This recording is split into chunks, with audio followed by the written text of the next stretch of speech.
Es hora de tomar nuestras mejores decisiones de finanzas personales. Cuida bien de tu dinero, para que tu dinero cuide bien de ti. Esto es Pesos al Cuadrado.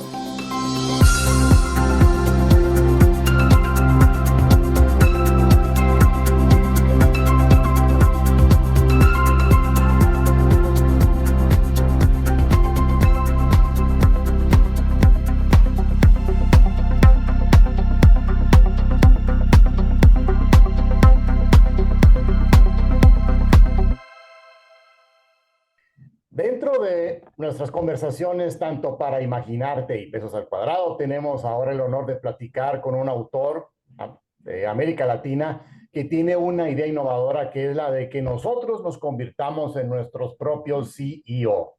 Leo Piccioli, ¿cómo estás, Leo? Hola Mario, un gusto estar aquí contigo. Perfecto, pues me gustaría que platicáramos sobre este concepto que ahora manejas en un libro que vamos a conocer. Parece que el título del libro es Sé tu propio CEO. Exactamente.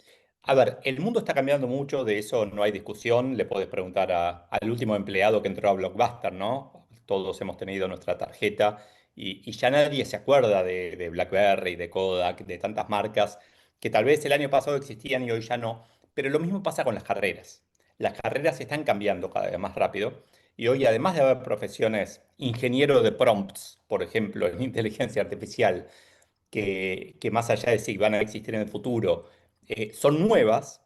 Hay muchas profesiones del pasado que ya no existen más. Me acuerdo que yo estudié mecanografía, dactilografía, tipeo muy, muy rápido, pero es totalmente, pensé que iba a ser útil, es totalmente inútil.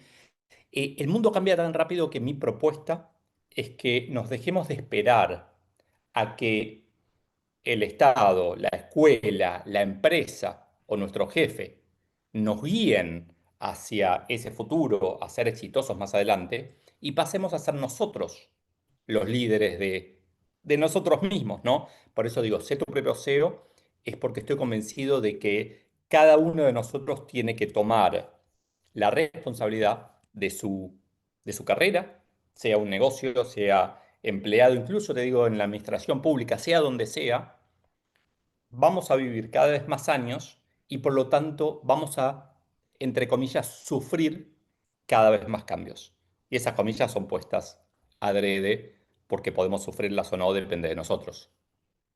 Muy bien. Ahora, estás solicitándole, estoy intuyendo que a tu lector de tu libro, estás solicitándole que haga una de las cosas más difíciles que un ser humano puede hacerle, o que es conocerse a sí mismo, porque no quiere ver sus fantasmas, no quiere ver sus propias verdades, no quiere enfrentar sus propias realidades.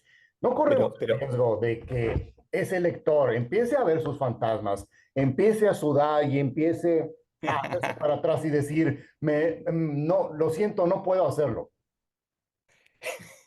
bueno, a ver, me pongo en mi rol de mi propio cero y digo, alguien tiene que decirle a la gente esto. O sea, alguien tiene que ayudar a otros a hacer esa, como decís, Mario, esa mirada hacia adentro, entendernos, conocer nuestras aptitudes, nuestras áreas de oportunidad y saber que lo de afuera va a cambiar y si lo de adentro se mantiene exactamente igual, estamos en un problema serio. Entonces, sí, lamento ser portador de malas noticias y la mala noticia es que ese trabajo que mi tío Vittorio en Italia consiguió a los 19 años en IBM, en el que preguntó cómo era el plan de retiro de la empresa, ese trabajo no existe más. Él se retiró después de 40 años en la misma empresa. No existe más. IBM es una empresa que sí se reinventó una y otra vez. Como referencia, empezó fabricando máquinas de oficina en fin del siglo XIX. Digo, máquinas de escribir o de control numérico, algo por el estilo. Cambió tanto, y es una consultora, cambió tanto que debería ser como un llamado de atención a todos nosotros diciendo, ¿estás haciendo lo mismo que hace 5 años, Mario? Yo desafiaría tu realidad para ver si no tenés que cambiar. Y ante la duda, y esto es peor todavía, ¿no? Acá viene el argentino, viste que a veces los argentinos parecemos un poco directos, un poco tal vez groseros. Ante la duda hay que cambiar, porque si no estamos fritos, porque no hay duda de que el mundo alrededor está cambiando, todo está cambiando alrededor. Si yo no cambio, ¿está equivocado el mundo? No, paren, por favor, la tecnología no. No, el equivocado soy yo si no cambio. Bueno, eso es una constante del ser humano siempre que quiere salir adelante en la vida. Todo el mundo está mal menos yo. Y nos sostenemos toda la vida con el mundo está mal menos yo. Y hasta le sacamos provecho como que sentimos rico al decir que el mundo está mal menos yo. Claro que sí, nos hace sentir importantes. Decir, todo alrededor se equivocan. De hecho, hay algunos personajes que seguramente alguien que vea esta entrevista conoce a alguno, porque no se autoperciben como tales, el cínico, el que está diciendo todo el tiempo, no, pero esto no va a funcionar, no, pero estás equivocado, siempre criticando. Y el cínico es esa persona que finalmente no hace nada, que lo único que hace es para no quedar como claro, para no ser el peor del mundo, dice, no, no, sean peores ustedes también, no hagan, porque si no queda en evidencia que soy un burro o que me quedé atrás, me quedé en el siglo XVIII. Entonces, sí, es un desafío desde el punto de vista de un escritor. Yo antes de escritor fui economista, fui CEO, fui emprendedor, digamos, yo escribo desde la experiencia más de la investigación, pero el desafío es cómo atrapar al lector desde el lado positivo, porque toda la tecnología tiene algo bueno y algo malo. Entonces, si miramos lo malo, nos paralizamos, no cambiamos y vamos a perder. Pero vamos a tener razón. La tecnología va a dejar sin empleo a mucha gente. Cada tecnología lo va a hacer. Pero si miramos el lado positivo y es, se abren puertas, se abren ventanas, se abren rendijas, hay cosas que antes, esta conversación hace 10 años no hubiera existido y hace 30 años hubiera sido vía satélite, hubiéramos dicho, conversación vía satélite entre México y Argentina, hubiera sido como el evento de la semana. Y hoy lo tomamos como tan normal, bueno, entendamos que eso implica, ese cambio que vemos fuera, implica un cambio dentro. Y tenemos que hacerlo. Sí, me recuerdas mucho a Wayne Dyer, cuando en su libro Evite ser utilizado, él decía que el mundo es como es independientemente de lo que nos parezca a nosotros. Me parece excelente la frase y la relaciono con otra cosa que yo cuento en el libro, que es la idea de que eh, está perfecto que tengamos opiniones de todo, pero frente a la realidad tenemos solamente dos opciones: hacer algo o no hacer nada. Y mi opción siempre es hacer algo. O sea, la realidad está cambiando, yo puedo no hacer nada o hacer algo. No me interesa si me gusta o no me gusta la realidad. Así que me encantó la frase, gracias Mario por traerla.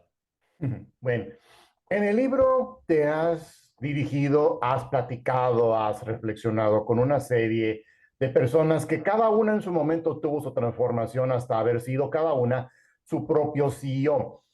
¿Cuál fue ese común denominador que observaste en todos ellos y que dijiste, mira, todos lo hicieron de una misma manera o quizá todos variaron? ¿Qué observaste en todos ellos? Primero hubo extremos. Por ejemplo, me acuerdo de Tomás Abraham, un súper famoso filósofo argentino, cuyo primer trabajo fue en la fábrica de medias del padre, la fábrica más grande de la Argentina de medias, que eventualmente fundió. Pero hoy o sea, 40 años después, es un autor consagrado, bestseller, y me parece o sea, a primera vista parece totalmente opuesto al caso de Aldo, nieto del fundador de Rapa Nui, que hacen unos chocolates increíbles en el sur argentino, en Bariloche. Y al final, cuando empezás a hacer doble clic en las historias, te vas dando cuenta de que cada uno logró encontrar algo que lo hace diferente a los demás. Logró encontrar, había una masa de filósofos, si querés, o de fabricantes de chocolate, o de médicos, o de coaches, o de psicólogos, o de CEOs de .com que entrevisté, y cada uno de ellos dijo, no, yo voy a ser diferente en esto. Todo lo demás tal vez es igual, pero voy a ser diferente en esto. Y para ser diferente en algo, que en mi opinión es ser más humano, lo que hizo fue aplicar este algoritmo que describo también en el libro de eliminar, automatizar y tercerizar todo lo demás. de alguna manera lo que estoy diciendo, lo que encontré, es que para ser bueno en algo, tenemos que dejar de hacer lo demás. Entonces, te doy un extremo que tal vez sucedió en México también en la cuarentena. Todos aprendimos a hacer pan casero en la cuarentena, o yogurt. Estábamos en casa, acá en Argentina me acuerdo de todos mostrando sus panes, sus chacinados, ¿no? Hacíamos embutidos, jamón o encurtidos con vinagre. Pero ahora, si yo quiero un yogur, voy y lo compro. No lo hago todo yo. Si yo hiciera todo lo que consumo, no podría ser quien soy. Entonces, mi descubrimiento, entre comillas, digo comillas porque Adam Smith hablaba de esto en La riqueza de las naciones, mi descubrimiento es que tenemos que dejar de hacer cosas para ser más humanos en otras, para poder enfocarnos en otras. Y esa misma tecnología que nos fuerza a diferenciarnos, nos permite diferenciarnos. La escuela durante muchos años nos enseñó a ser todos parecidos, a ir todos vestidos parecidos, a hablar parecido, a entrar a la misma hora, a estudiar de la misma manera. Y de repente nos encontramos con un mundo que nos exige ser distintos. Entonces, el patrón en común de todas estas personas exitosas es que a su manera son realmente distintos y lo viven con pasión. Y cuando viene algo que interfiere con eso, sea un proceso aburrido administrativo, sea un negocio que no tiene nada que ver, sea una propuesta que no les interesa, sea lo que sea, ellos dicen, no lo voy a hacer yo, o lo va a hacer otra persona, o lo voy a automatizar. Muy bien.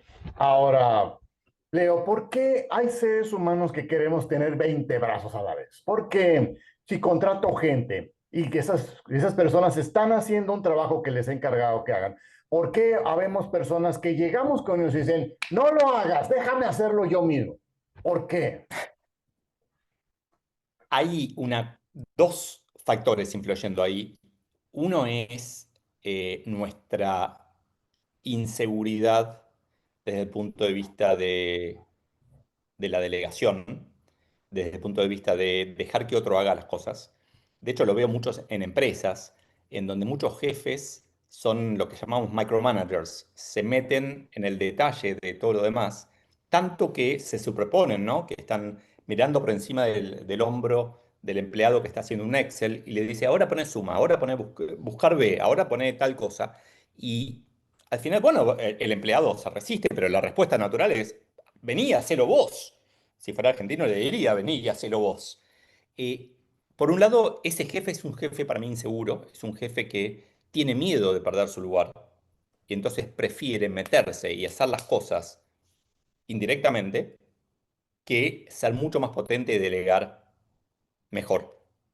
Pero por otro lado también, lo otro que pasa, eso es como la parte negativa, es que la parte positiva es que las organizaciones o la parte donde trato de apuntar yo, las organizaciones del siglo XX todavía no saben cómo dar un espacio para hacer cosas nuevas. Ese jefe tiene miedo de perder su trabajo si deja de supervisar esas tareas porque no tiene otra tarea que hacer, porque nadie le pidió que piense. De hecho, sé que en México también se ha dicho más de una vez la frase, no te pago para que pienses.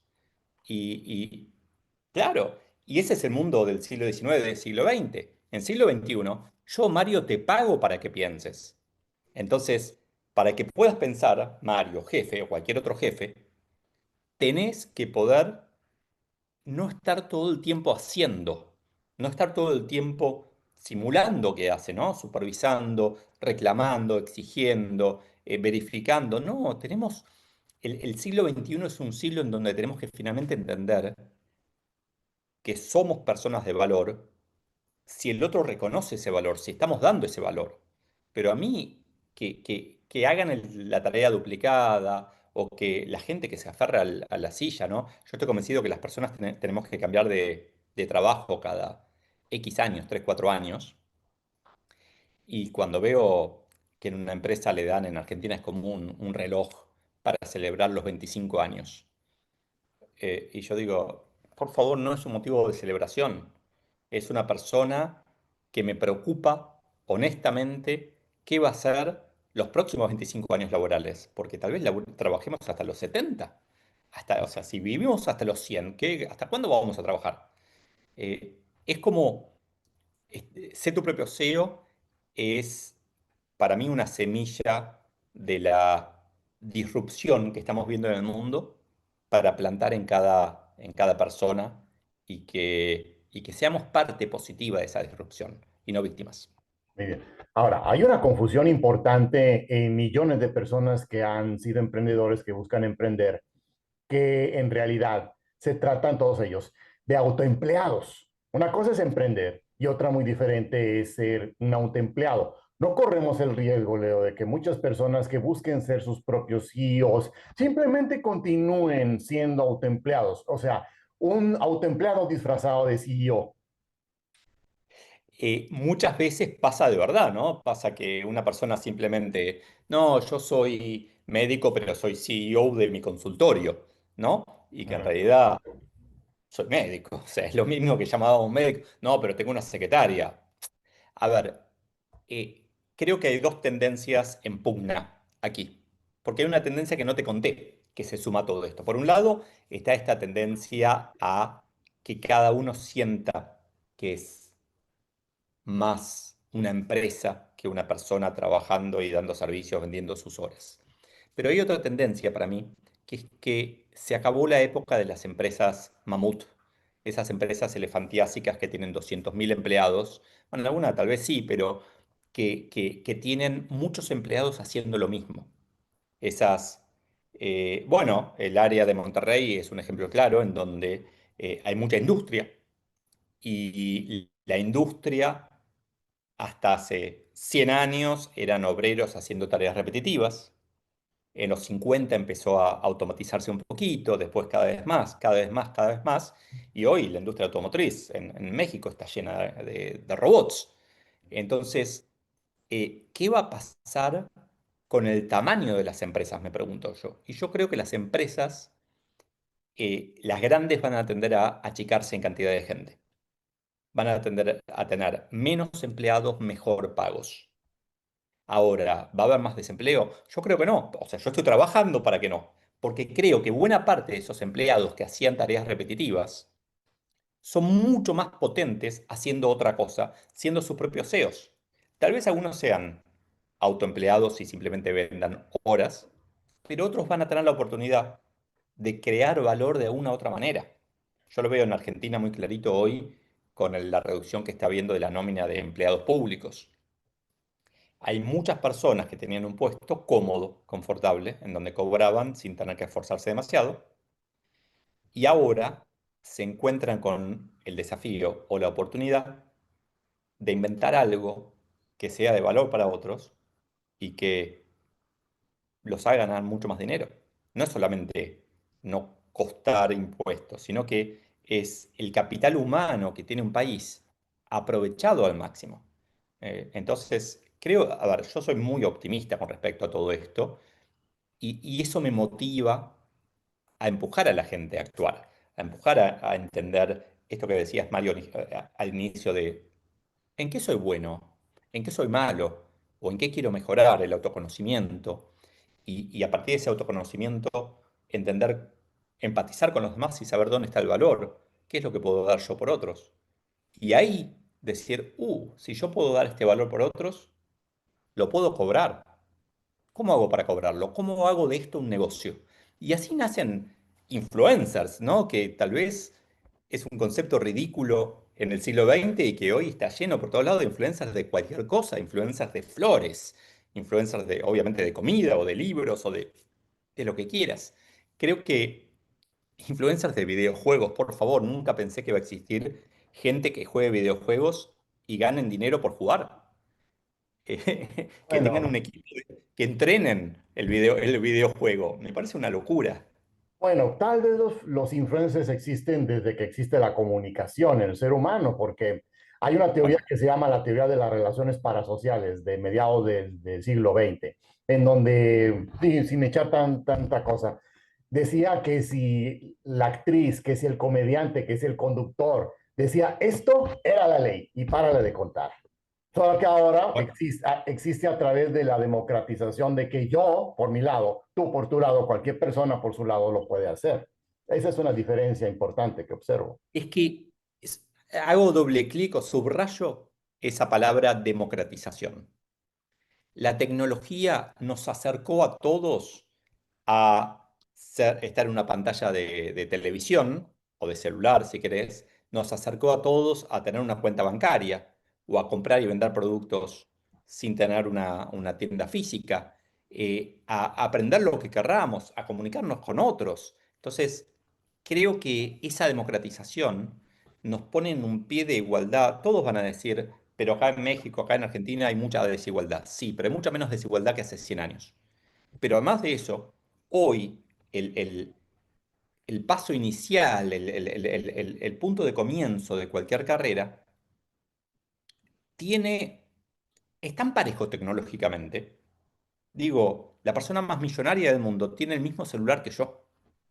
Tal vez es de oro el celular de Elon Musk. No sé, no creo. Debe pesar mucho.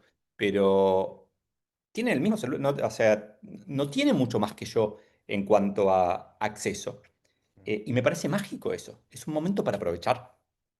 Muy bien. Ahora, no sé si este concepto que acabo de pensar está correcto, tú me corregirás, pero la diferencia que hay entre el desempleado de hace 60, 70 años y la diferencia entre ese desempleado y el desempleado de hoy es que hoy el desempleado elige ser un desempleado porque tiene todo lo necesario para poder ser sí mismo, solo que elige no hacerlo.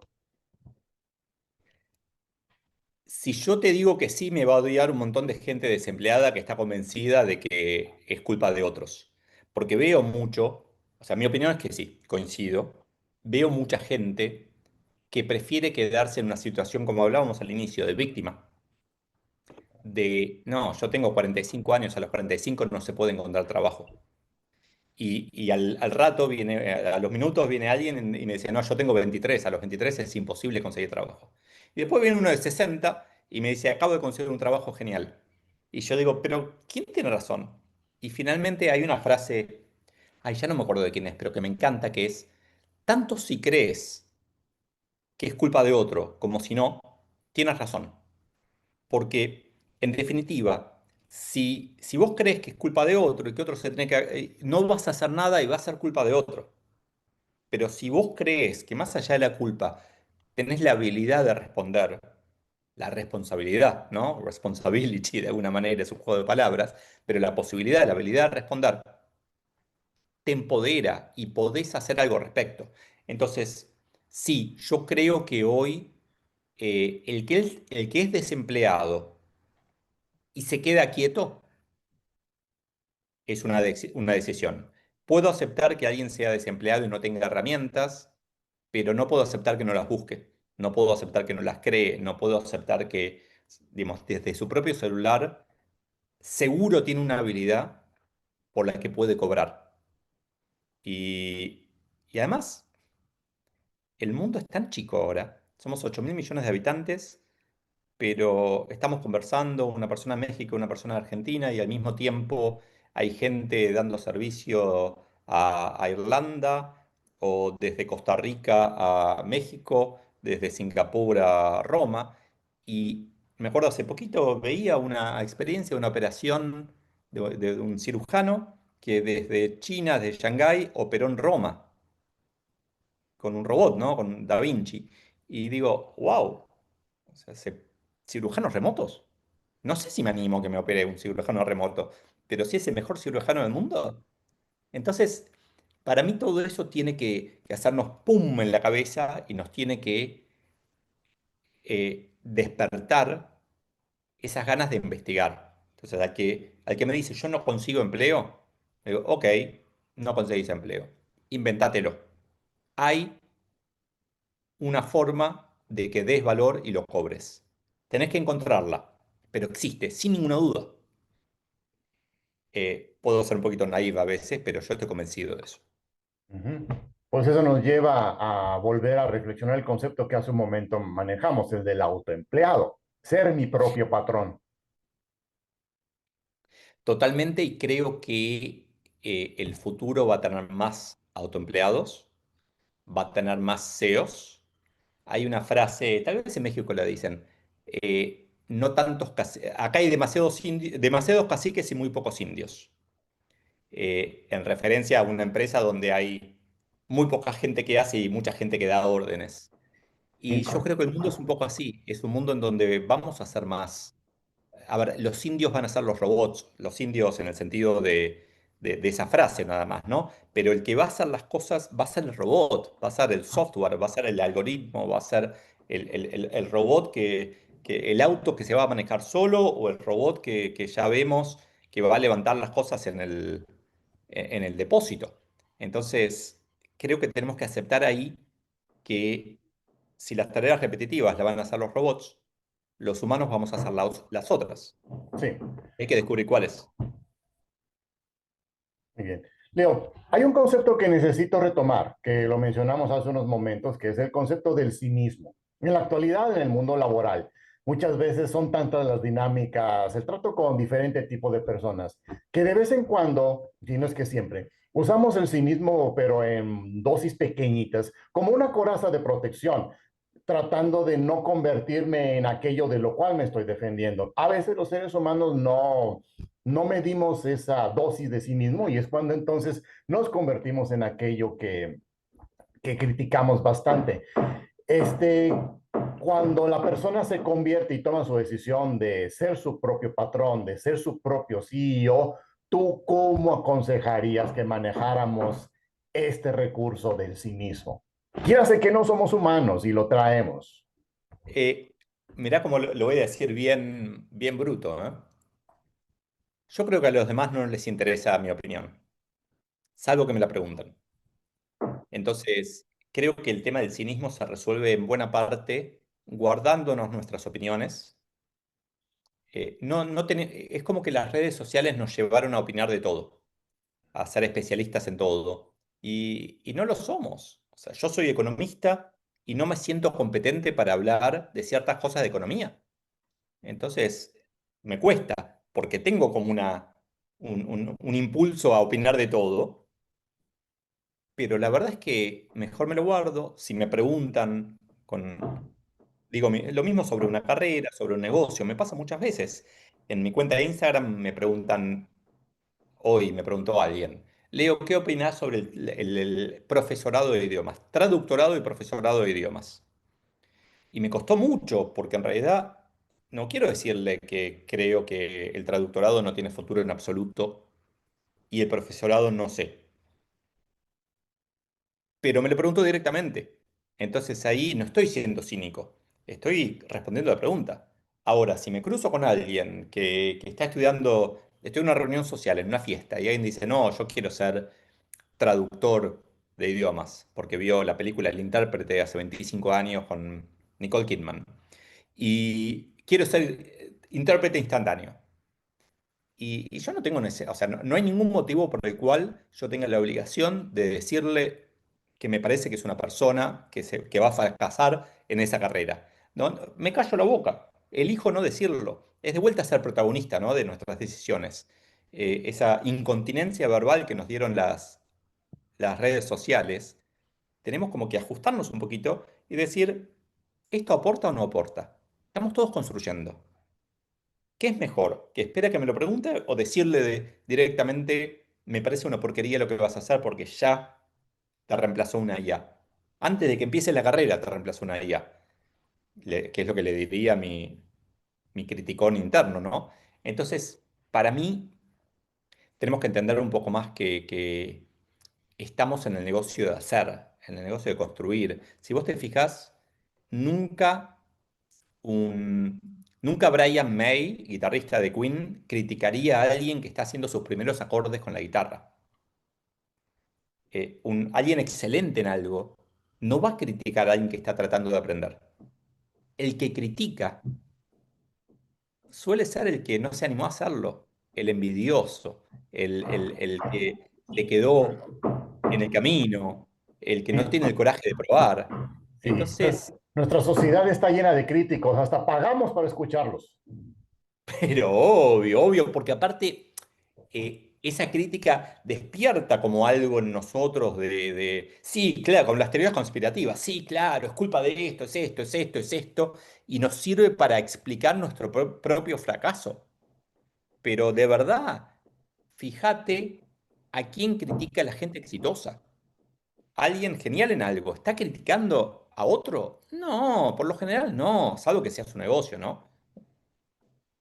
Tal vez un segundo libro que se llegue a llamar Cómo defenderse de los haters y cómo no ser un hater. Me encanta, me encanta. Hay tanto por escribir. No sé si soy la persona más competente para hacer eso, pero tomo nota de la sugerencia. Muchas gracias. ¿Qué quieres que tu lector haga al terminar de leer el libro? Que se lo recomiende a 100 personas, pero además de eso, Ah, me claro. gustaría que mi lector durante el libro empiece a hacer cambios en su día a día, que empiece a pensar más en grande en sí mismo, pero también más a lo largo del tiempo y pensar en su futura evolución y tomar control de eso. Empezar a ser más humano, eso es lo que quiero. Si, si la gente se da cuenta, nos estamos dando cuenta de que podemos ser, de que debemos ser más humanos, yo estoy feliz. ¿Qué irá a pasar con el concepto de consultoría? ¿Nos convertiremos en consultores al mismo tiempo que seamos nuestros propios CEOs? ¿O podemos ser CEOs y no ser consultores? Tengo sensaciones encontradas con la consultoría porque, por un lado, a veces doy servicio de consultoría y hay gente que lo valora y yo valoro el servicio de consultoría de otros, pero también a veces la veo, sobre todo en las grandes empresas, como una forma que tiene un manager de no decidir, de no apostar. No, esto lo dijo McKinsey, ¿no? Esto lo dijo tal, lo dijo Mario. Mario me dio un reporte, es culpa de Mario. Y me parece que el trabajo de un líder y de un autolíder es tomar decisiones. Entonces, creo que eh, vamos a ser cada uno un poco más especialista en algunas cosas. Entonces, esa especialización se puede vender. Como ese señor, el cuento del plomero que no podían arreglar una caldera, y viene el plomero, da un golpecito mágico después de mirar 5 minutos y dice, está arreglada, son $20.000. Y, y el que lo contrató dice, pero ¿cómo $20.000? Sí, te tomó 5 minutos. No, me tomó 25 años de aprendizaje. Lo implementé en 5 minutos, lo viste en 5 minutos, pero hace 25 años que trabajo con estas calderas. En definitiva, ese plomero ya no vende plomería, vende el fontanero, vende consultoría, vende su inteligencia, no vende su pico del oro, su llave inglesa y ajustar algo, poner una cinta en algún lado. Entonces, me deja pensando tu pregunta un poco. ¿Tal vez seremos todos consultores en el futuro? ¿Todos venderemos nuestro expertise, nuestro conocimiento? Y es más, te agrego otra cosa interesante. Algo que vi que vale mucho para mucha gente es vender nuestros errores.